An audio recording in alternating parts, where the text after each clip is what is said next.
Pengujian hukum terhadap perkara ini sebenarnya sudah selesai ya kalau kita mengacu ke hukumnya ya.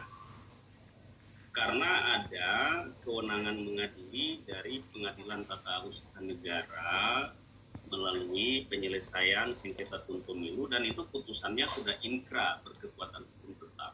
Jadi itu mestinya yang menjadi dasar konstitusional dan yuridis bagi KPU untuk menyelenggarakan tahapan. Jadi kendati putusan ini kemudian putusan perbuatan melanggar hukum perdata ini kemudian sudah berkekuatan hukum tetap, menurut saya putusan itu kemudian tidak eksekutorial, tidak dapat dieksekusi karena ada juga putusan dari Pengadilan Tata Usaha Negara yang secara konstitusional, secara yuridis itu sudah strict bahwa pengujian hukum terhadap perkara ini sebenarnya sudah selesai.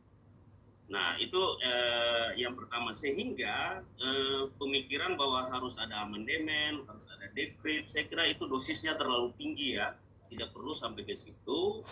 Hanya saja memang upaya hukum yang harus yang dilakukan oleh KPU itu perlu dilakukan secara maksimal. Tetapi kendati hasilnya tidak berubah menurut saya, itu pun tidak menggeser secara hukum ya keadaan hukum bahwa pemilu tetap harus berjalan. Soal politiknya barangkali itu soal lain. Yang terakhir, saya kira karena pilar utama dari pemilu demokratis itu adalah kepastian kerangka hukum pemilu, maka dalam revisi undang-undang pemilu maupun Perpu ataupun putusan MK yang potensial saja itu dilakukan dalam tahapan, itu juga harus didasarkan pada politik hukum untuk menjamin kepastian kerangka hukum pemilu itu.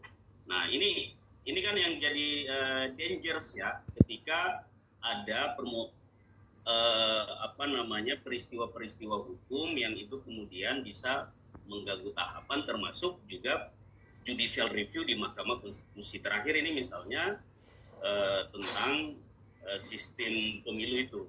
Nah, ini harus menjadi concern dari pembentuk undang-undang, termasuk juga Mahkamah Konstitusi dalam putusan judicial review-nya, karena kita tahu kan putusan judicial review itu adalah negatif legislatur sehingga dia menjadi kerangka hukum pemilu.